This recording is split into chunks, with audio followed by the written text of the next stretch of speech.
ఉక్కు, aluminium దిగుమతులపై America అధ్యక్షుడు Donald Trump 25% సుంకాన్ని ప్రకటించిన అనంతరం ప్రపంచ మార్కెట్లో బంగారం ధరలు భారీగా పెరిగాయి.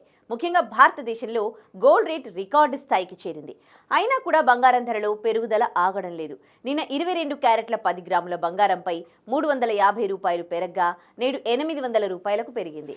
అదే సమయంలో 24 క్యారెట్ల 10 గ్రాముల బంగారంపై వరుసగా $390, $870 పెరిగింది. బులియన్ మార్కెట్లో మంగళవారం 22 క్యారెట్ల 10 గ్రాముల బంగారం 80,600 కాగా 24 క్యారెట్ల 10 గ్రాముల బంగారం 87,930గా నమోదైంది. హైదరాబాద్లో ఇవే ధరలు కొనసాగుతున్నాయి. బంగారం ధర పెరుగుతున్నా వెండి ధర మాత్రం కాస్త ఊరటనిస్తోంది. వరుసగా 6వ రోజు వెండి ధరలో ఎలాంటి మార్పు లేదు. ఈరోజు బులియన్ మార్కెట్లో కిలో వెండి $99,500గా కొనసాగుతోంది.